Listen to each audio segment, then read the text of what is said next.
The auto manufacturers want you to change your oil at 10,000 miles, and they claim your transmission oil is lifetime transmission because it's designed to break right after the warranty period, which is usually anywhere between 40 and 60,000 miles. That is a common thing that people like to claim, that you shouldn't follow the manufacturer's recommendations on oil changes and transmission fluid changes because they're designed to break right outside of warranty so they can sell you a new car. Today, we're going to talk about 3 mythologies or conspiracy theories within the automotive industry. So if you're an automophobe, this video is for you.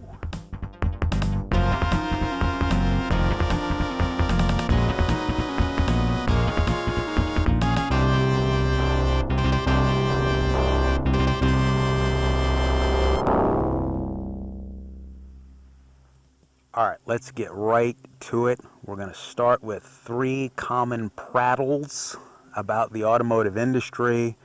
And we're going to start with the first one, which is cars are designed to break these days, and you better change your oil double and flush your transmission oil often because they're designed to break right outside of warranty. And there is some truth to that. That's called planned obsolescence. And I say some truth because planned obsolescence is real. It's not a conspiracy theory. It is a real thing. And it was invented by GM, aka Chevy, way back in the 1920s. They designed cars to mechanically brake. And it's true. They're designed and engineered to brake at a certain time, have a certain lifespan, so the buyer or consumer is forced into buying or paying for a new car. That is true, mostly because here in America we have a choice: domestic vehicles or Japanese vehicles. The thing is, Japan does not follow planned obsolescence. The whole reason we have Japanese cars in America is because domestic planned obsolescence kind of started in the 20s but peaked around the 60s and 70s. And people got tired of it in America, and Toyota saw an opportunity to do the exact opposite. And their philosophy of Kaizen or continual improvement is in direct opposition to the ideology of planned obsolescence. There are 2 counter ideologies. So you have to realize, if you're on this channel, if you're watching any videos, when I speak of cars, it's mostly talking about the Japanese side of things. And if you're coming from the domestic world, Ford, Chevys, Chryslers, whatever they're called today, Stellantis, whatever, or even European cars, you have to realize that we're dealing with 2 separate philosophies. Planned obsolescence is real. It's not a conspiracy theory. However, it's only on the domestic side. The Japanese side does not do that. So things like 10,000 mile oil changes, things like lifetime transmission oil over here on the Japanese side, that's not Toyota and Honda and Mazda trying to screw you and sell you a new car. They've legitimately tested it, engineered it. They've dynoed the car to death for millions of miles before it ever saw the light of day on a showroom floor. They're not going to screw you. How do we know? They've built their entire reputation on being the opposite of what's over here with the domestic offerings. So therefore, planned obsolescence is true depending on your perspective and what situation you're in and what kind of car you have. But again, if you're not used to Japanese vehicles, you might tend to think that every car manufacturer follows planned obsolescence. And therefore, when you see Toyotas and Lexuses calling for lifetime transmission and 10,000 mile oil changes, that they're out to get you, and that Lexus wants to break a car on you so they can sell you a new car, when we know that is not the ideology of Japan, let alone Lexus, which is at the top insofar as reliable luxury vehicles.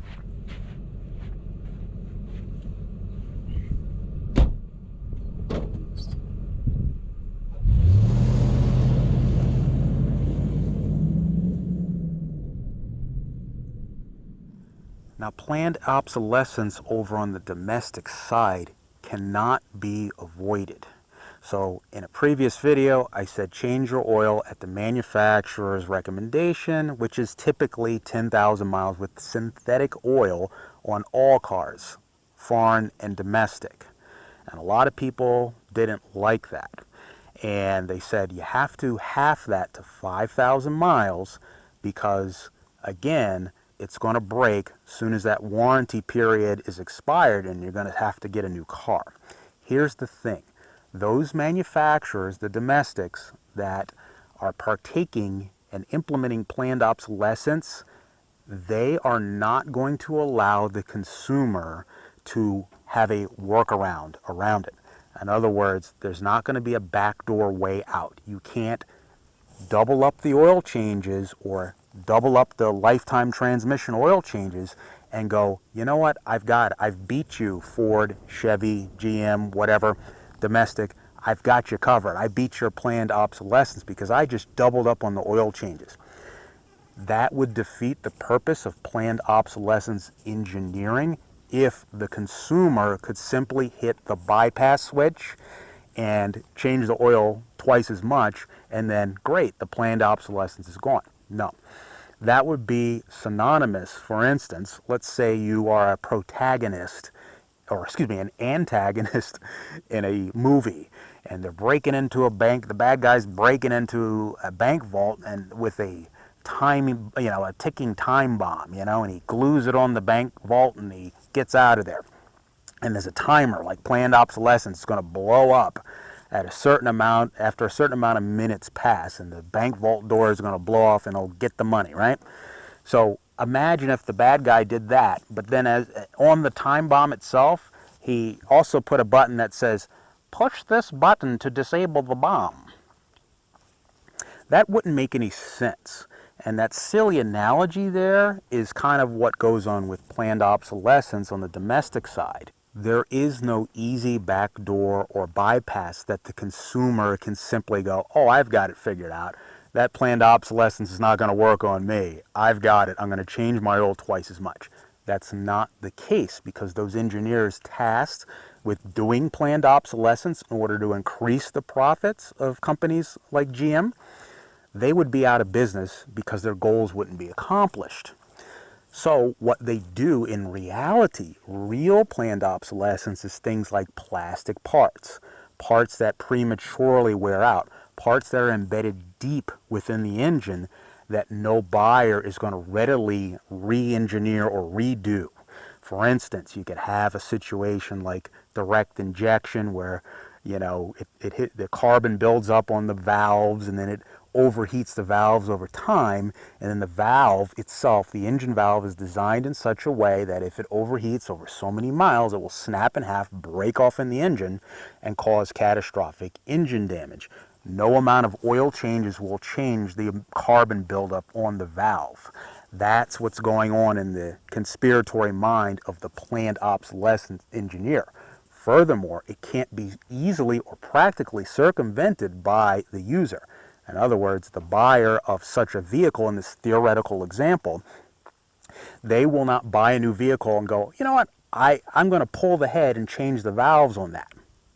They're also not going to do things like, if there's a plastic part deep within the engine, such as a plastic, oil strainer, that's inaccessible to the average mechanic or average DIY user, whatever.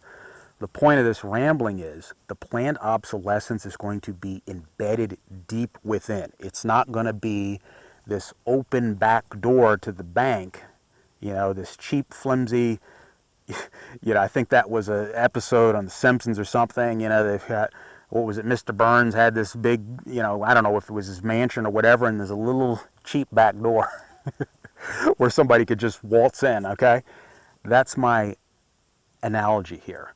Real planned obsolescence from the domestic makers is embedded deeply, and you're not going to be able to easily bypass it by simply doubling up on your oil changes. That makes no sense.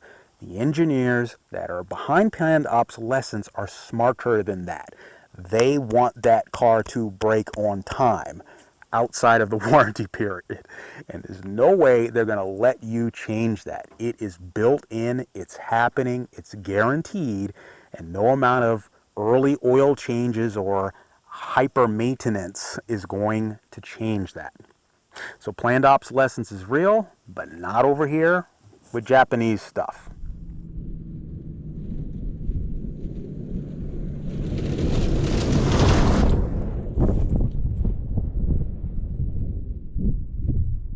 The next conspiracy theory is CAFE standards. And this is a government standard that mandates that cars need to be efficient. And the prattle is something like this. They're making these engines smaller and more efficient, and therefore they're going to break sooner because the government is mandating all of this fuel efficiency, and therefore the government and CAFE standards are behind why your engine is going to self-destruct and your car is going to break, because they have to meet those CAFE standards. Well, the truth of the matter is there are CAFE standards and there are emission standards. And companies like Toyota and Lexus are so far ahead with their fleet of hybrid electric vehicles, which have been around since the 1990s, such as the Toyota Prius, and that are still, those first-gen Priuses with battery packs going 300,000 miles, they're still on the road today. They last forever insofar as Toyota stuff is concerned. But they're so far ahead, Toyota and Lexus, with these CAFE standards that they're actually in the negative. They receive credits. In other words, they receive rewards from the government that they can then sell to other automakers and, basically earn money off of them. So Toyota is in no position and no rush, under no pressure to make some sort of ultra efficient engine and sacrifice their quality, durability, and reliability simultaneously.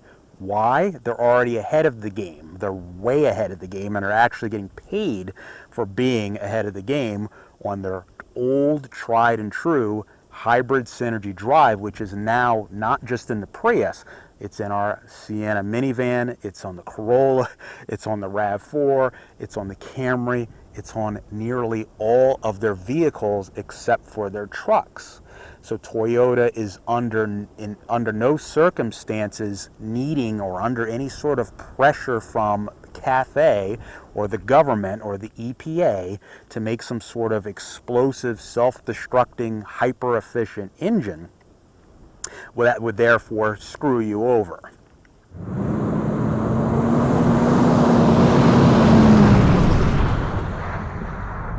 You have to remember, whether we're talking foreign or domestic, making a fuel-efficient energy and meeting CAFE standards is not the problem. Way back in the 80s, we had vehicles like that 1988 CRX HF, I think it was called, high fuel efficiency. That thing made over 50 miles per gallon. It wasn't a hybrid. It didn't use synthetic oil. It used a four-banger that dropped down to 3 cylinders once in a while, and it made 50 miles a gallon. You had those old Geo Metros that were popular in the early 2000s when people figured out those things made over 50 miles a gallon. So making a fuel-efficient engine to meet CAFE standards is not the issue. The issue is the incessant consumer addiction to more power. So people are complaining that they want more power out of their engines, and that, of course, makes a less efficient engine. And so Toyota's stuck between a rock and a hard place, just like every other manufacturer. How do we give them more power but stay efficient at the same time? But CAFE standards are still truly always going to be at odds with consumer demand. I know everybody talks with Toyota, I want the old V6, I want the old V8. But simultaneously, if you could wave a magic wand today and bring those engines back in the 4Runners and the Land Cruisers, LX, GX, whatever, trucks, Tundra, Tacoma, if you bring back those old naturally aspirated V8s and V6s, instantly you get the same complaints. It's a dinosaur engine. It's slow. It only makes X amount of horsepower. And we want more. And Okay, so let's throw out CAFE standards completely. They don't exist anymore. So now it's this dystopian future where you get what you want. So now Toyota will give you a what? An 8-liter V6 or a 12-liter V8, some ridiculously large, displacement V6 or V8, and then you're going to get all your power. But guess what? CAFE standards or not, then you're going to complain that the vehicle gets 1 mile per gallon. That's what happens when you make a 15-liter V8 engine that's naturally aspirated. What I'm trying to say here is, quite frankly, naturally aspirated engines have reached their limit. We're here on Earth. These are man-made things. They followed a timeline, and like everything else that's ever been created by a human being, it peaks. It's reaching its peak. This internal combustion engine stuff is at its limit. They used to say these V8s and these 4-cylinders back in the 80s could never make this much power, whatever 300 or whatever horsepower that thing makes. That it's reached its limit. It's not going to go any further. And they kept squeezing more and more out at the expense of gas mileage. So they got more power out, but then the gas mileage suffer. And that's another thing the consumer will complain about and reject CAFE standards or not. Would you buy a 20-liter V8 Toyota Tundra that got 5 miles a gallon? Be honest with yourself, and you'd say no. You would whine incessantly about that. So CAFE standards or no CAFE standards, the internal combustion engine is reaching its limit, and the turbos have to come in, the hybridization has to come in, and engineers and scientists have to make those things reliable, and Toyota will not jeopardize their position on top of the automotive industry in the world. They won't jeopardize that position to meet any sort of CAFE standard. They're going to follow up with that quality, durability, and reliability.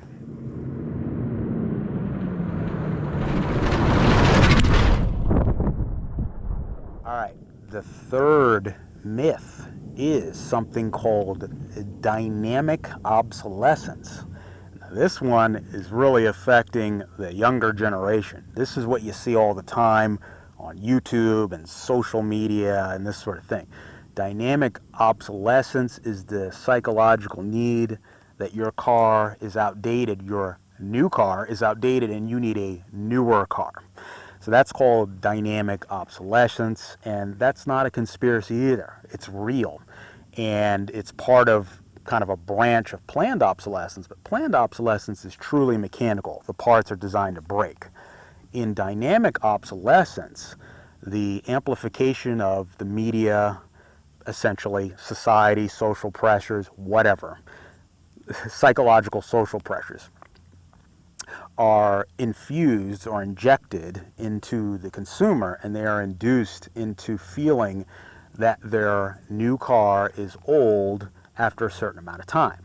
So you see influencers on YouTube, TikTok, whatever, and they have a new car every 2.3 months. And then after that 2.3 months, they feel that they're unworthy. Their psychology is hurt, their self-worth, their social validation. They'll have a panic attack. They'll have an existential crisis because their car is an aged 2.3 months old. And so therefore, they will feel the need to upgrade to the latest model, which of course is the same thing with just a different grill pattern on it. So that is a real conspiracy, and that is up to you, the buyer, to deal with. Now, without going down the rabbit hole too much, that conspiracy is indeed a real thing. And as stated, marketing is behind it. You turn on YouTube and it's zipping by, a new model zipping here, and the announcer tells you this nonsense that has nothing to do with reality. You're going on your adventure, break new ground, boldly go. It starts talking like Star Trek. Boldly go where nobody has gone in a vehicle before. It overemphasizes the importance and value of this thing, a vehicle. It's a vehicle, and that's all it'll ever be. And it programs the masses into thinking that they're outdated when they're not outdated. People have asked, about this GX. Are you going to get the new GX 550? And I'm like, maybe. I don't know. I like it, and I'm a proponent of the new Lexus GX 550, don't get me wrong. But this thing we've slammed all over the place, and it's only got like 20,000 miles on it. It's brand spanking new. So I'm not affected personally by dynamic obsolescence. In my mind, I haven't even scratched the surface. I'm still figuring out what I want to do with this thing. But the majority, the masses, are programmed through this conspiracy of dynamic obsolescence to not think like what I'm just telling you. Instead go, oh, this is the old model. This is a 2021. I'm no good no more. I need to upgrade to the 550 to impress strangers. You know, all this stuff that you know I'm hinting at that is silly. This, what do they call it? Conspicuous consumption and all this nonsense of proving something to strangers, you know? Just weak psychological nonsense to where you're not even living you're living what the car advertisement told you to live. So anyway, psychological control, psychological mind control if you want to get deeper. But that's a thing. That's true. That's why there's all this drama in the car commercials, because you can't miss out. You must stay at the top. You must get the cheese at the end of the rat race. You couldn't dare be seen by strangers that don't matter as poor or of a low socioeconomic status, or else you're just going to melt like the Wicked Witch of the West in The Wizard of Oz. So buy the new Lexus LX 5000 with its new turbocharged one-cylinder hybrid. You get what I'm rambling. I'm joking around because this conspiracy theory is true, and what's more insidious about it is people may not realize that they're even under this. They're more concerned about, I'm going to change my oil at 5,000 miles to avoid it breaking, or I'm going to buy naturally aspirated to avoid the cafe stuff and this turbocharged stuff. But they really don't realize that, you know, they're probably more under the influence of dynamic obsolescence. The fact that, wow, my car's 2.3 months old, the new model's out, I keep getting advertisement for it, and I can't be seen by the peanut gallery in the parking lot of whatever, the peanut store. I can't be seen by those people, those other peanuts, with my peanut mobile. So I need to upgrade. And so that is a real thing. Let's just go down the rabbit hole just for a little bit. You know, since we're on this kind of touchy subject where we're around the rim of the rabbit hole and going down into the realness. But let me just say this. True wealthy people will have old stuff.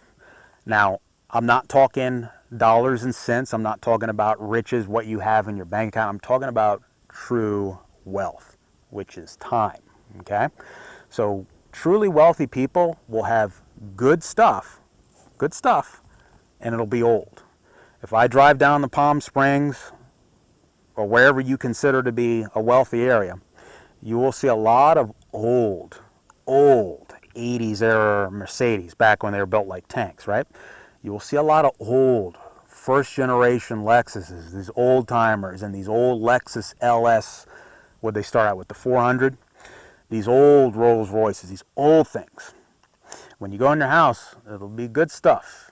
You'll see a refrigerator from 1950s, a General Electric from the 50s. They never upgraded. The thing looks old, but it works well, and they never have to buy it again. Now, that's not saying stuff doesn't wear out. The point is, the truly wealthy let their stuff wear out, and they don't throw it away before it's got its use. In other words, to cut to the chase, you buy something good, and you hold on to it for a long time. Again, that's not saying, hey, if it's time to get something new, and it's time to, hey, you know, we've got a van over there after a certain amount of years, hey, let's get another one. It's when it's time.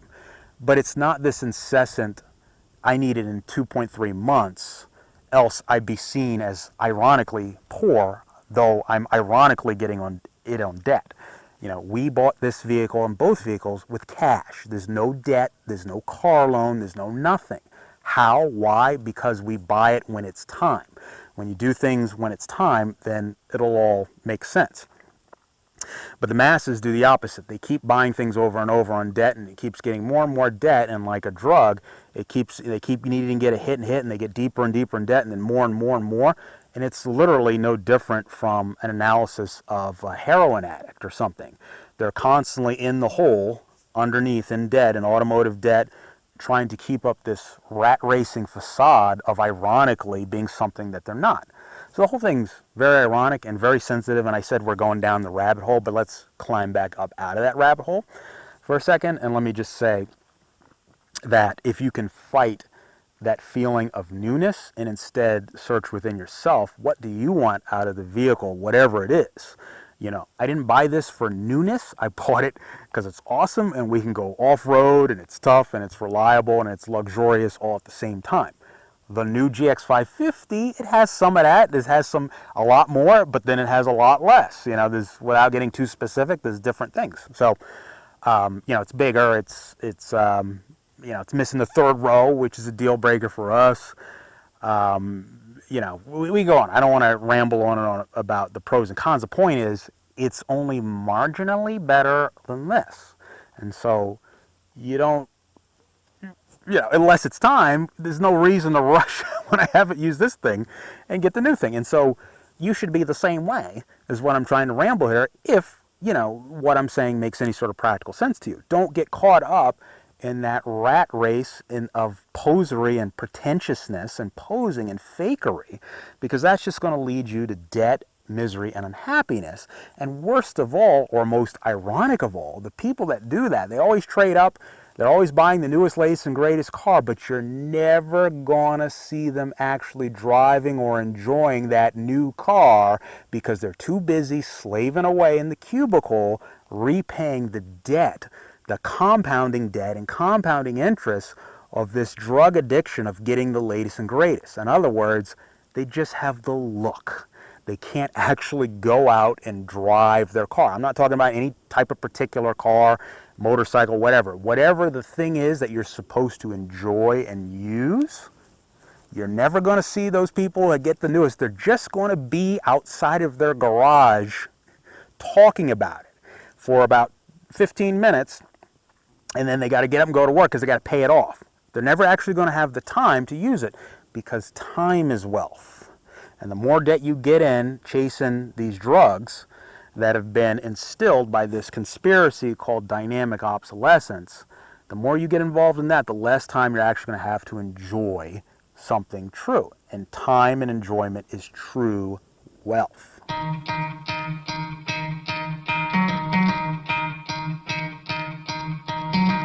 Try to play, but you're never gonna beat me. Look the other way, what I'm doing ain't easy. Bloody hands stained from the people who deceive me. Muddy hands break through the chains, go free me. Looking for change, looking for pain, pulling a mob, pushing a train. I'll never stop, stick to a lane, pick up the pieces and go rearrange.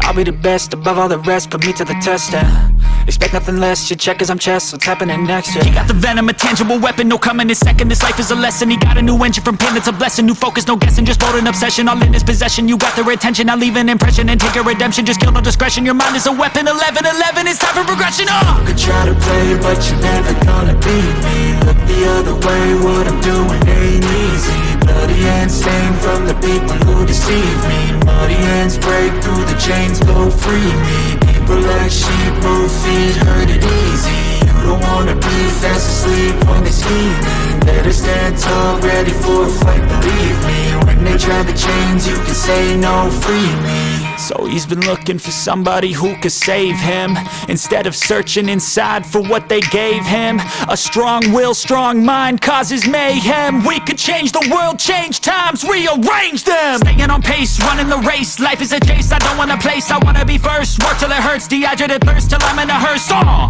High ambitions and the right mind can take you so far. It's like you lived a few lifetimes. Take off from a break off from the weak minds. They can stay soft. You can change lives, you create thoughts, never waste time. You got one shot, you got one life. Better pop off. What do you like? Make a dream job. No 9-5, no mean boss. Just my life and free thoughts. You could try to play, but you're never gonna beat me. Look the other way, what I'm doing ain't easy.